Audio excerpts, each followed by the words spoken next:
Entretanto, também já foram passando os 5 minutos habituais que costumamos esperar pelos colegas e o pessoal já está a juntar-se, portanto, acho que podemos ir iniciando a sessão.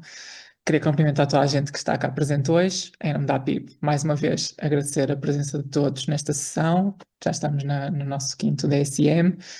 Queria agradecer também a aderência que temos, a adesão, aliás, que temos tido às sessões do DSM, e ao feedback que os colegas também têm enviado, tem sido positivo. Este ciclo é dedicado à área da psicossomática. Este ano, mais uma vez, também contamos com o apoio da Bial, que nos tem apoiado já em várias iniciativas, e já é o segundo ano que nos apoia no DSM. Portanto, muito obrigado à Bial por este apoio. E passando ao que nos trouxe cá, apresento o nosso orador, o Francisco Repas, que é nosso colega médico interno da especialidade de Neurologia, que trabalha na ULS Santo António, no Departamento das Neurociências. Portanto, ia passar agora a palavra ao Francisco, agradecer-lhe muito a presença e o facto de se ter disponibilizado quando lhe fizemos este convite. E espero que a sessão corra tão bem como as anteriores ou até melhor. Obrigado, Francisco, força. Ok, obrigado, Bernardo.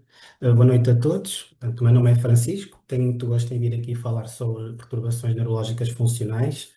Dizer só que eu não sou especialista, nem tenho nenhuma formação específica nesta área, mas é um tema que tenho interesse e agradeço a oportunidade de vir aqui partilhar um pouco sobre uma perspectiva neurológica, mas integrada na psiquiatria, visto que é uma área onde a colaboração das duas especialidades, diria que não só é útil, mas como essencial na gestão destes doentes.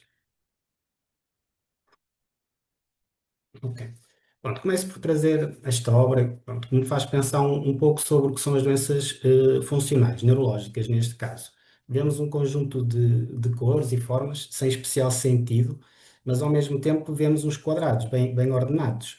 Ou seja, há uma aparente ordem exterior, ou seja, podemos fazer o paralelismo com o cérebro, que está intacto, não há nenhuma lesão estrutural e ao mesmo tempo há uma desordem intrínseca, ok? Os sintomas, ou seja, os sintomas estão presentes e são reais para o doente. E além disso, vemos que todos os quadrados são diferentes, não é? E assim também são os doentes funcionais. Cada doente é uma combinação única de fatores, seja emocionais, cognitivos, motores, e aqui o que o artista tenta expressar são estas emoções invisíveis, e nós, num doente funcional, também temos de fazer isso mesmo, ok? Compreender esse invisível. Então, qual é a definição de uma perturbação neurológica funcional? A definição é bastante simples, está bem? Ela é definida pela American Psychiatric Association como sintomas neurológicos que envolvem um funcionamento anormal do sistema nervoso em vez de uma doença estrutural. Ok? É bastante simples. Aqui, rapidamente, só um pouco do contexto histórico. Na antiguidade já há descrições no Egito Antigo, no Papiro de Cão, de mulheres com sintomas motores e sensitivos sem uma causa física aparente. E mesmo na Grécia Antiga aparece o termo histeria como uma doença do útero, que provocava sintomas físicos. Já nessa altura, os sintomas eram reconhecidos como reais, mas acreditavam-se em causas físicas internas, e era sempre muito relacionado com o útero. Na Idade Média mudou um pouco o paradigma, começam a ser associadas a possessões demoníacas e feitiçaria, e é só mais tarde, com o nascimento da neurologia no século XIX, com Jean Charcot, que descreve doentes com sintomas motores, mas sem uma lesão orgânica. Ele chamou isto uma motora. Na altura, Charcot estudou estes doentes e até começou a usar a hipnose como uma ferramenta terapêutica, como já vamos ver depois mais à frente. Pronto, depois mais tarde, Freud e até Pierre Janet, que foi aluno o Freud, que foi aluno de Charcot em Paris, desenvolveram a ideia de que os sintomas até poderiam resultar de traumas psicológicos reprimidos e que a expressão física era uma forma de comunicação do inconsciente. Bom, nessa altura nasce então o termo histeria de conversão, que até deu origem ao termo que todos conhecem de perturbação de conversão, e mais tarde deu ao termo perturbação funcional, neurológica funcional. Após Freud, o termo histeria entra em declínio e começa a ter uma conotação negativa, ok? O termo evolui para psicogénico ou de conversão e constata-se que os sintomas são semelhantes em vários doentes. Ok? Eles não têm uma explicação orgânica, mas têm sintomas clínicos positivos. Mais tarde, no século XXI, com o aparecimento da ressonância magnética, até acabamos por conseguir demonstrar algumas alterações neurobiológicas reais, como também vamos ver.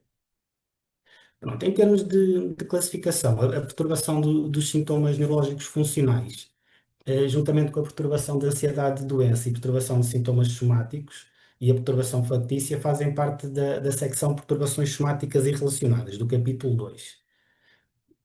E a ideia-chave que gostava de transmitir é que são sintomas genuínos e os doentes realmente experienciam-nos de forma autêntica. Os doentes estão em sofrimento, ok? E, portanto, lá está, causa sofrimento, é uma doença comum e tem um mau prognóstico. Vamos ver. E quão comum é esta doença? Na verdade, estima-se que seja entre 9 a 16%.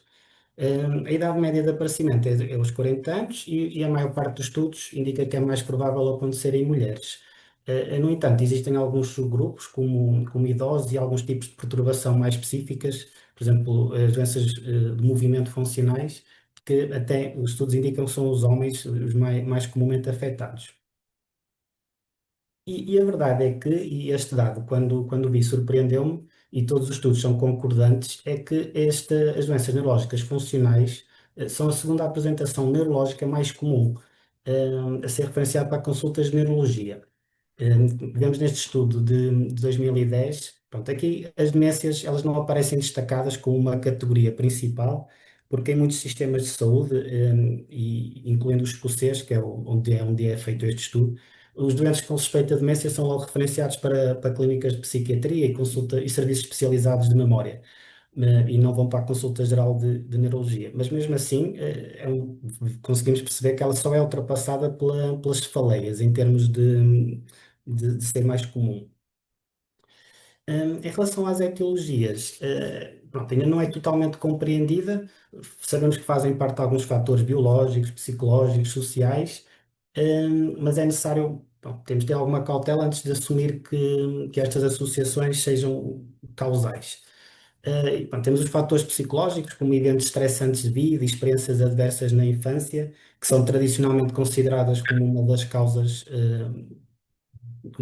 da doença, porque acreditava-se que estes fatores se convertiam em sintomas neurológicos, e daí o antigo nome do transtorno de conversão. Atualmente, essa ideia está um pouco posta de parte, não se estabeleceu essa associação. O que sabemos, sim, é que estes doentes têm uma maior probabilidade de apresentar um histórico de doenças psiquiátricas, como a perturbação depressiva, de ansiedade, perturbações de personalidade, e terem outras doenças funcionais, como o síndrome de intestino irritável, fibromialgia, etc. Curiosamente, há alguns estudos até que apontam que doenças neurológicas, como por exemplo enxaqueca ou epilepsia, podem preceder, mas não explicam de todo, os sintomas neurológicos funcionais. Já vamos ver essa relação um pouco mais à frente. Sucintamente esta parte, existem dois modelos explicativos. O modelo cognitivo-comportamental baseia-se em que o processamento da percepção e do comportamento ocorre principalmente fora da consciência, e propõe então que os sintomas neurológicos funcionais possam resultar de influência nesses níveis mais baixos de processamento. Ou seja, os doentes encontram em si mesmo ou em outros um estímulo para um sintoma específico, como por exemplo uma fraqueza, uma leve fraqueza causada por uma enxaqueca, e isso gera involuntariamente uma representação mental de paralisia. E pronto, e depois há essa ansiedade excessiva em relação à possibilidade de ficar com uma paralisia, e essa hipervigilância na busca por evidências de paralisia em si mesmo pode ativar uma representação mental a ponto de sobrepor-se à entrada sensorial e distorcer o comportamento. Pronto, o modelo neurobiológico é mais simples e assume que existem alterações em redes neuronais de regiões de substância cinzenta que podem ser ativadas por stress ou por outros fatores e por sua vez, acaba por fornecer informações para circuitos inibitórios dos gânglios basal-tálamo-corticais que vão reduzir o processamento motor ao sensitivo consciente. Particularmente interessante, este estudo aqui demonstrou que, comparando com doentes saudáveis, os doentes com perturbações funcionais do movimento apresentavam alterações estruturais na ressonância magnética. Aqui estamos a falar de alterações como um aumento do volume da amígdala ou dos núcleos da base. Ou seja, são diferenças estruturais muito subtis refletem mecanismos de plasticidade e de redes cerebrais alteradas e não propriamente uma lesão orgânica no sentido tradicional. Tanto até que os autores ficam na dúvida se essas características, se são essas características que tornam estes doentes mais propensos a ter estas doenças, se estas alterações são o resultado da própria doença ou até são uma resposta compensatória à doença. Ok? Mas eles já conseguiram provar estas alterações estruturais que não são lesões, não são alterações major, ok? Pronto, e já vimos que as doenças neurológicas podem preceder os sintomas funcionais, mas o contrário também é verdade. E neste estudo, eles foram ver em 53 doentes com doença de Parkinson e perturbações neurológicas funcionais, qual era a distribuição do aparecimento dos sintomas. E eles concluíram que 30% apresentaram sintomas funcionais antes do diagnóstico, 50% desenvolveram sintomas funcionais após o diagnóstico e 20% tiveram um início simultâneo em ambos. Ok? Pronto, os tipos de sintomas funcionais mais frequentes foram o tremor, que é o mais comum, mas também distúrbios da marcha, fraqueza, sintomas sensitivos. Concluíram então que os sintomas funcionais, e eles conseguiam perceber quais eram os doentes que não tinham doença de Parkinson, pela ausência de evidência de degeneração dopaminérgica, por exemplo, no DAT scan, concluíram que os sintomas funcionais podem efetivamente preceder a doença de Parkinson. Ok? E também concluíram que um doente ter características funcionais não exclui o diagnóstico, porque ambas podem coexistir. Ok? Pronto, em relação às doenças neurológicas funcionais, elas podem se apresentar com uma panóplia muito grande, desde crises não epiléticas, fraqueza, doenças de movimento, distúrbios da fala, alterações sensitivas, sintomas cognitivos. Aqui, o importante, em relação à abordagem destes doentes, é seguir os mesmos passos numa avaliação de qualquer anamnese normal, ok? Primeiro, é essencial procurar doença neurológica, e mesmo sem ser neurológica, e ter sempre em atenção esta comorbilidade dos sintomas funcionais com doenças neurológicas, conforme já falámos. Por exemplo, sabemos que 10 a 20% dos doentes com epilepsia também têm crises não epiléticas, ok? Muitas vezes é difícil de distinguir, mas há alguns truques, vamos ver à frente. Bom, na história médica é importante perguntar todos os sintomas atuais, perguntar ativamente por fadiga, dor, sono, memória. Pronto, e esta parte até acaba por ter um papel terapêutico, porque os doentes sentem-se compreendidos, aliviados em falar disso. Depois, é importante perceber quais são as circunstâncias do início dos sintomas, e nós sabemos que existem algumas situações que estão associadas a isso. As mais comuns são, por exemplo, os ataques de pânico, a enxaqueca, a dor. Lesões físicas também estão muito associadas ao início dos sintomas funcionais. Depois, perguntar e tentar perceber se estão presentes sintomas de dissociação. Ok? Isso pode ser na forma de despersonalização, que é uma sensação de desconexão consigo mesmo, ou de desrealização, que é uma sensação de distanciamento do ambiente.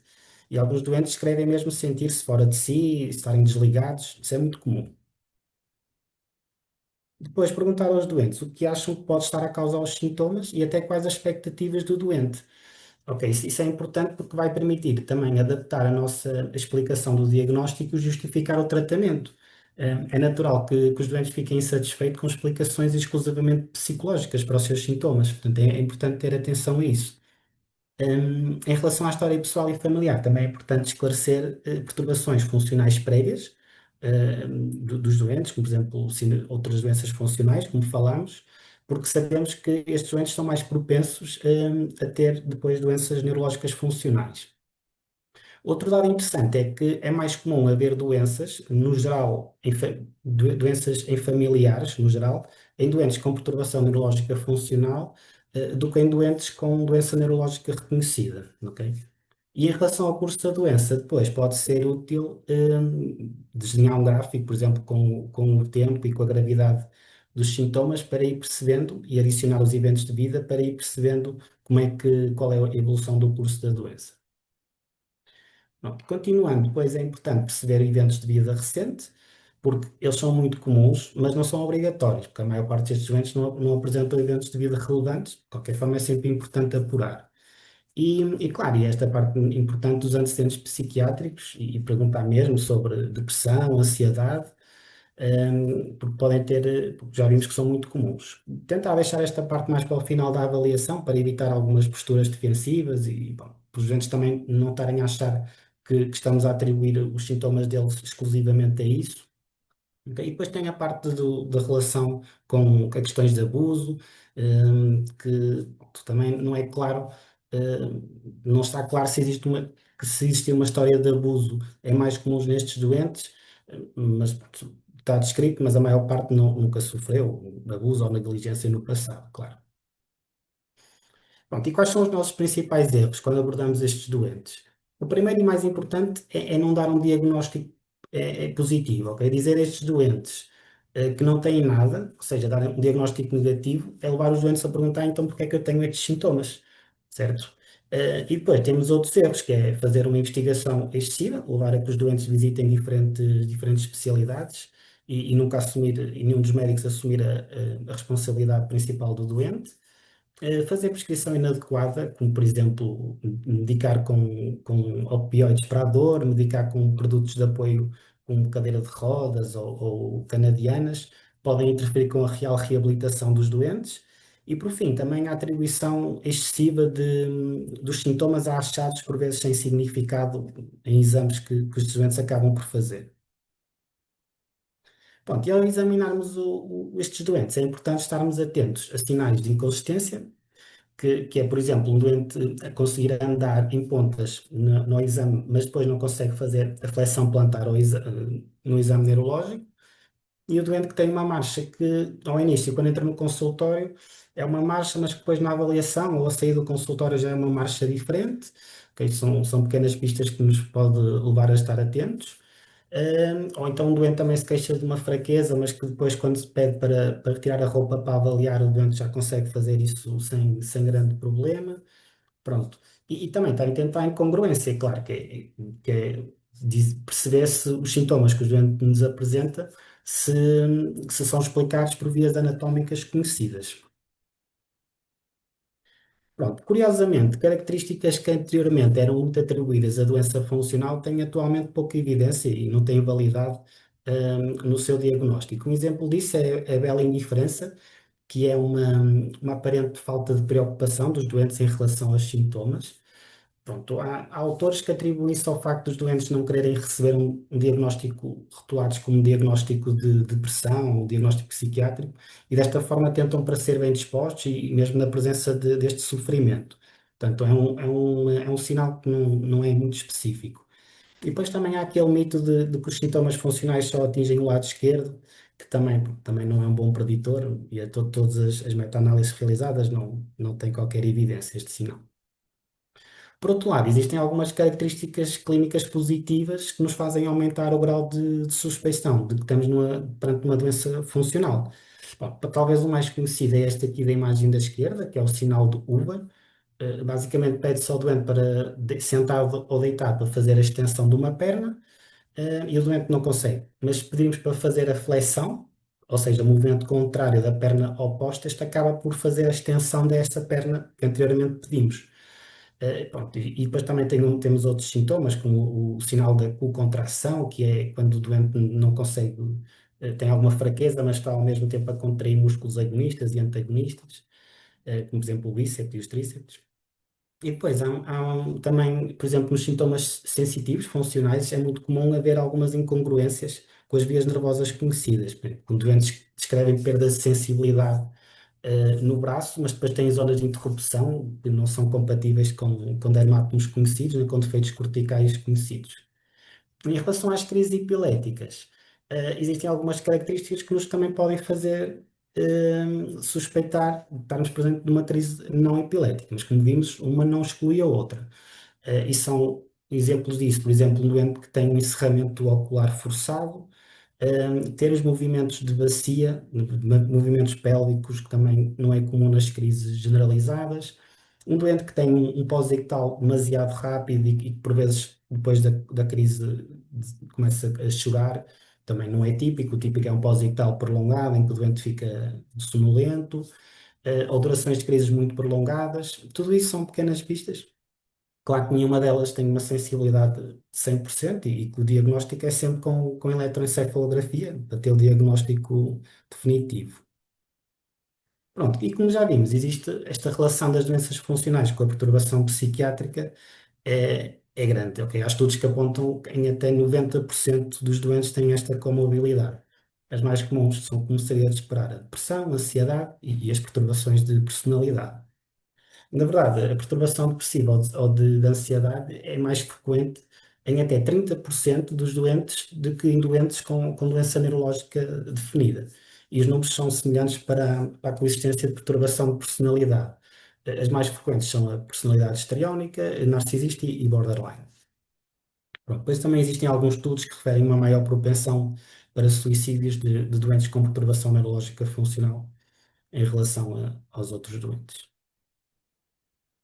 Pronto, em relação aos diagnósticos diferenciais no DSM-5, tanto a perturbação de sintomas somáticos, quanto a perturbação de sintomas neurológicos funcionais são caracterizados entre as perturbações de sintomas somáticos e relacionados. Estes são caracterizados por sintomas somáticos proeminentes e que causam um sofrimento significativo. No caso da perturbação de sintomas somáticos, os doentes têm uma reação de forma excessiva a sintomas somáticos, mas ao contrário das doenças funcionais, estes sintomas podem ser compatíveis com a anatomia e com doenças neurológicas reconhecidas. Já a perturbação de desrealização é um pouco diferente. Por um lado, então, há episódios de despersonalização e de desrealização, e alguns doentes até podem ter ambos os diagnósticos, aqui não há muita dúvida. Outra importante distinção são os sintomas simulados. E temos aqui a perturbação factícia, em que o doente finge os sintomas, sem haver um ganho externo óbvio, por exemplo, de assumir o papel do doente, por exemplo, no síndrome de Munchausen, e a simulação. E aqui sim, para ganhos secundários, por exemplo, para evitar responsabilidades, para obter compensações financeiras. Bom, de qualquer forma, aqui as simulações não são diagnósticos, não são consideradas diagnósticos no DSM-5, são sim um comportamento. Em relação à síndrome de Munchausen, esta também pode ser por procuração, se for uma pessoa, normalmente é um cuidador, a simular doenças ou problemas médicos noutras pessoas, sob os seus cuidados, de forma a obter alguma atenção ou compaixão. Pronto, mas a propósito desta síndrome, achei interessante porque o nome desta síndrome provém de um barão alemão que serviu no exército russo e quando regressou ficou conhecido pelas suas histórias exageradas dessa viagem. Ele contava que cavalgava sobre bolas de canhão, como vemos aqui na figura à direita, ou que viajou até à Lua. Pronto, e essas histórias fantásticas foram depois posteriormente compiladas num livro e mais tarde os médicos adotaram esse nome para descrever exatamente pessoas que inventavam ou causavam doenças a si próprias para chamar a atenção. Bom, em relação ao tratamento, o que está preconizado e a primeira linha é a educação sobre o diagnóstico. Pronto, mas é evidente que os doentes não concordarem com o diagnóstico vão ter pouca probabilidade de aderir a tratamentos. Pronto, e isso muitas vezes exige explicações repetidas e várias consultas. Mas, mais uma vez, a questão do diagnóstico positivo, ok? Evitar dizer que os exames estão normais e que não há nada de errado. Isso é a última coisa que queremos dizer. Depois, pode ser importante reconhecer que muitas vezes não conseguimos chegar a uma causalidade, mas que, pronto, essa incerteza também não deve impedir de diagnosticar e tratar a doença. É muito importante também explicar ao doente que, não sendo o doente responsável pelo surgimento dos sintomas, ele deve participar ativamente na sua reabilitação para que melhore, ok? Responsabilizar um pouco o doente nesse sentido. E, claro, identificar e tratar a comorbidade psiquiátrica que possa coexistir. Por exemplo, um exemplo de algo que podemos dizer a um doente que avaliávamos e tinha um sinal do VAR positivo, seria, por exemplo, dizer ao doente que o exame confirma que quando tenta mover o membro afetado, o cérebro não transmite mensagens corretamente para a perna. No entanto, o movimento observado no membro afetado, quando move a perna sã, mostra que os movimentos automáticos estão preservados.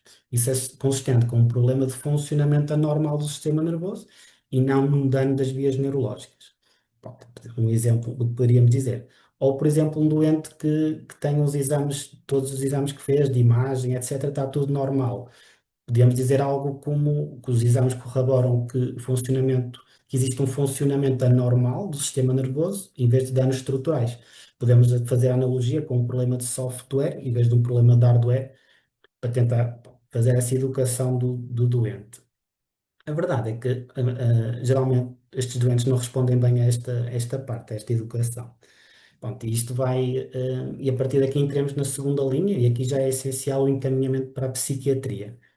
E nesta segunda linha começa a ser importante, por exemplo, uma abordagem por medicina física e de reabilitação, nomeadamente com intervenção por fisioterapia, se forem sintomas de fraqueza, ou terapia da fala, se forem relacionados com a fala ou com a deglutição, e claro, a psicoterapia, que aqui até pode ser ao mesmo tempo das anteriores.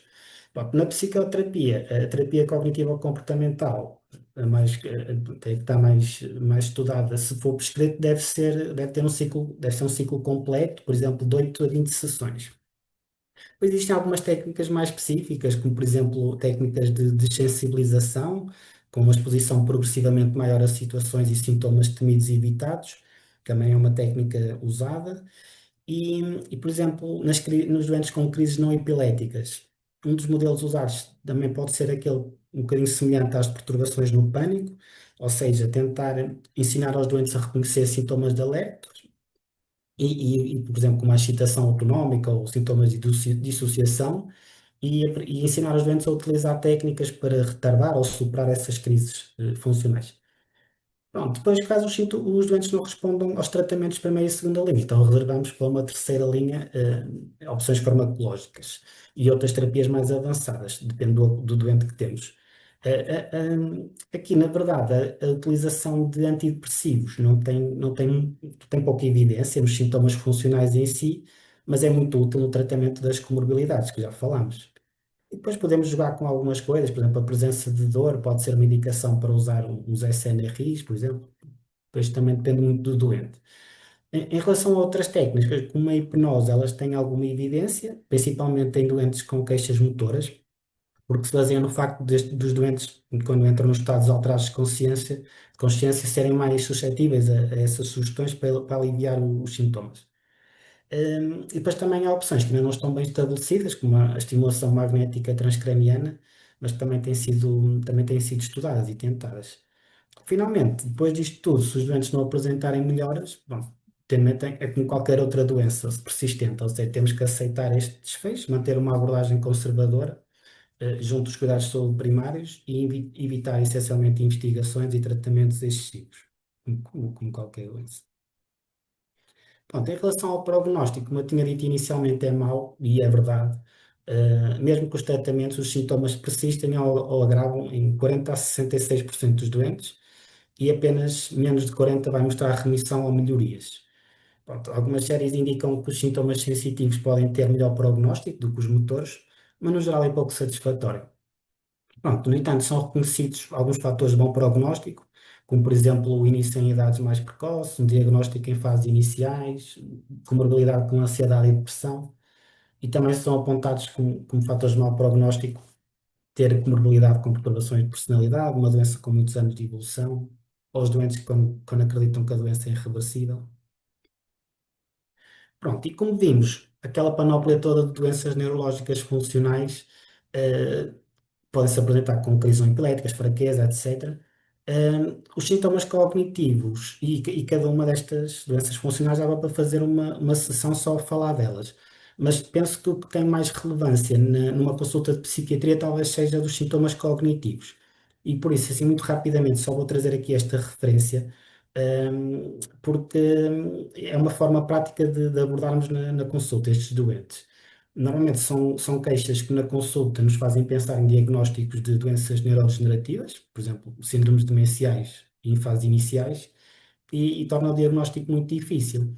Bom, este trabalho é de uma colega neurologista de São João e ela desenvolveu uma checklist que tem como objetivo, através de 11 questões, ajudar-nos a distinguir logo se estamos perante uma doença neurodegenerativa, em fase inicial ou a evoluir, ou uma perturbação funcional. Essas questões, há uma versão completa que tem 11 e depois há a versão reduzida que tem 7. São as que não têm aqui na segunda coluna a frase. Depois podem explorar melhor, mas isto são perguntas como se há uma discrepância entre sintomas relatados e o funcionamento diário, se há uma descrição detalhada de falhas de memória, por parte do doente que se queixa de memória. Se os sintomas são variáveis e variam com distratibilidade, se há uma estabilidade ou melhoria dos sintomas ao longo do tempo, se há uma consistência maior, uma consciência maior do problema pelo doente do que pelos familiares. Pronto, e depois isto faz cada pergunta pontua um ponto e um cutoff maior ou igual que 6 na versão completa ou maior ou igual a 4 acaba por ter uma especificidade de 97% e um valor preditivo positivo de 91%. Pronto, o que acaba por ser uma ferramenta bastante eficaz e é rápida. São perguntas de algibeira que podemos depois aplicar. Eu achei interessante este trabalho. Assim, algumas mensagens finais que eu gostava que ficassem bem presentes é que, na verdade, são sintomas genuínos, que o diagnóstico é baseado sempre em achados positivos e nunca na normalidade dos exames, que os sintomas são potencialmente reversíveis, que o tratamento requer uma abordagem multidisciplinar centrada na reabilitação e compreensão do doente e que o prognóstico é variável e depende muito da empatia, da comunicação e das intervenções adequadas. Por último, eu deixo aqui este site, que ele é muito interessante até para partilhar com os doentes, porque ele tem material educativo, tem vídeos, tem folhetos informativos, numa linguagem bastante acessível. Depois podem explorar, tem os folhetos, alguns estão em português, e os vídeos também estão em português. Pronto, e era isto de doença neurológica funcional que trouxe.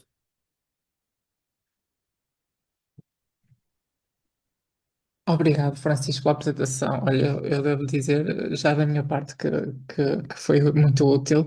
Tu disseste logo no início que não eras especialista e que não tinhas formação, nesta área, e eu pensei logo, eu sei que falamos sobre isto, mas escolhemos-te e fizemos esta proposta para a sessão porque sabia que a sessão ia ter ótima qualidade pelo teu interesse nesta área e de facto. Eu, pelo menos, achei, e acho que pode falar também pelos colegas, que a sessão foi muito completa e abordou, de facto, aquilo que são as nossas maiores dúvidas, principalmente pelo facto de teres falado dos sintomas cognitivos, que eu acho que é algo que, de certo, não estamos tão atentos. Teríamos, assim, um tempinho, se alguém quisesse fazer perguntas, aproveitem.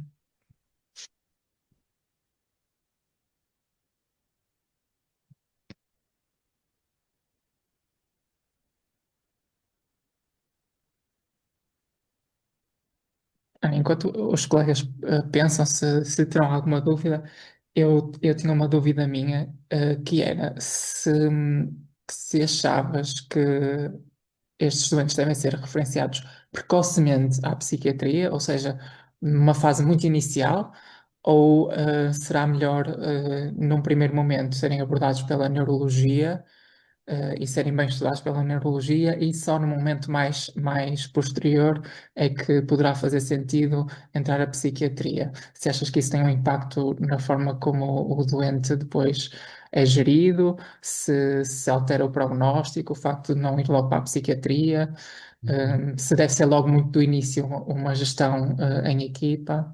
Uhum. Ok.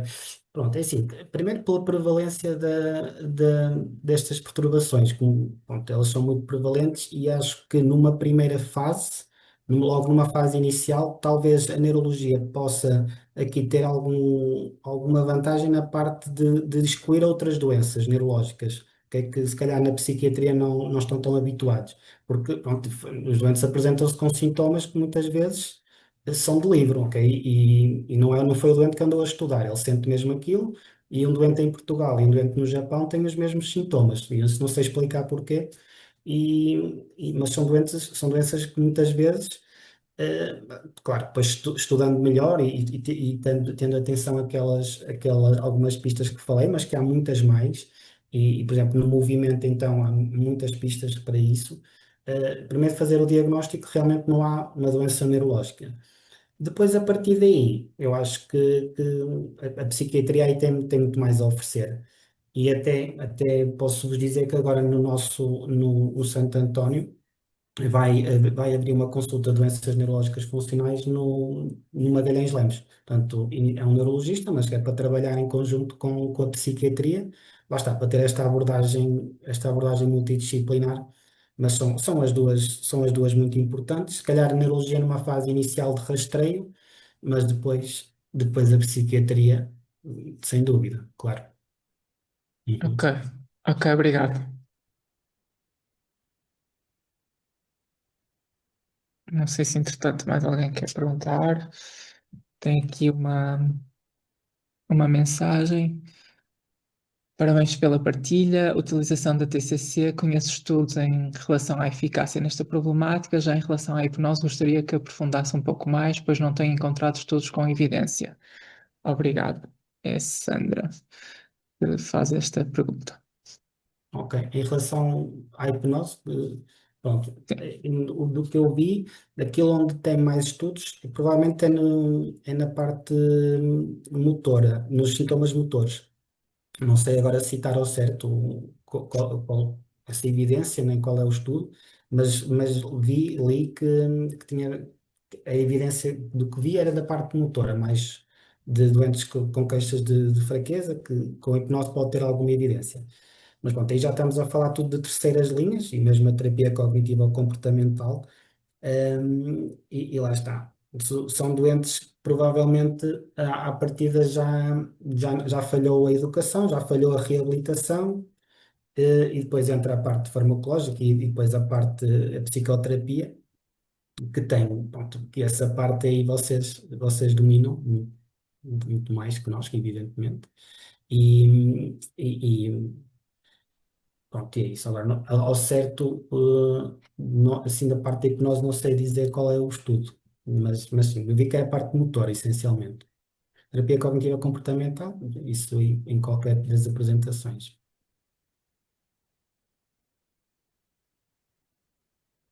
Não sei se, entretanto, mais alguém terá alguma questão.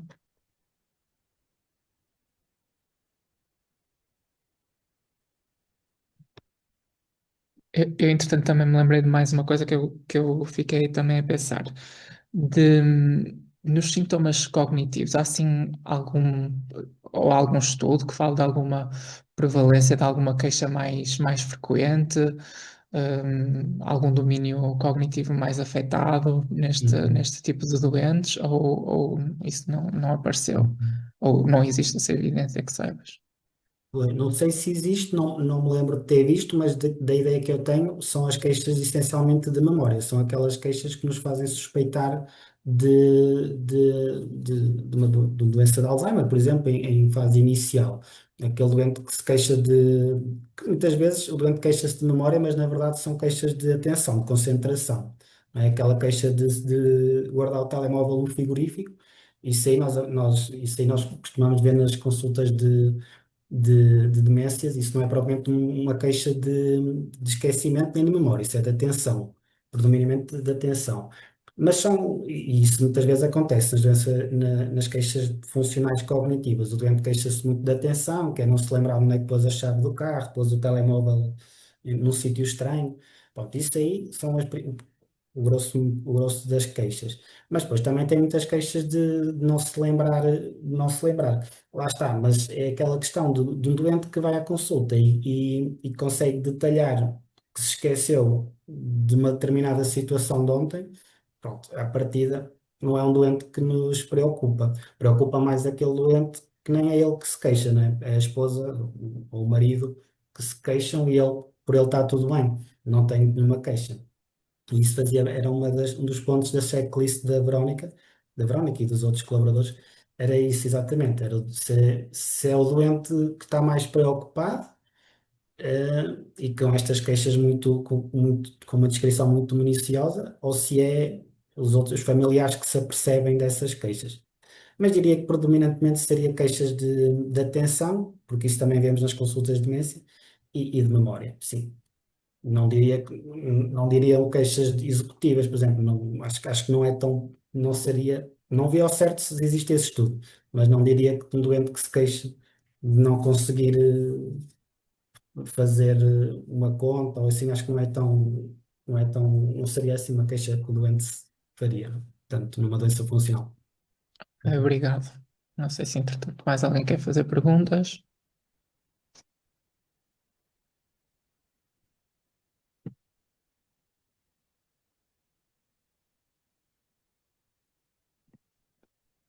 Sim, se não há mais dúvidas a esclarecer, só me resta agradecer a todos por terem estado presentes, também agradecer à Bial por ter patrocinado esta edição do DSM e, claro, um agradecimento mais especial ao Francisco por ter colaborado connosco e ter aceitado este convite da APIB para estar aqui neste horário a falar-nos deste diagnóstico que nos vai surgindo, acho que é bastante frequente, e que nos deixa muitas dúvidas de como gerir, pelo menos a mim.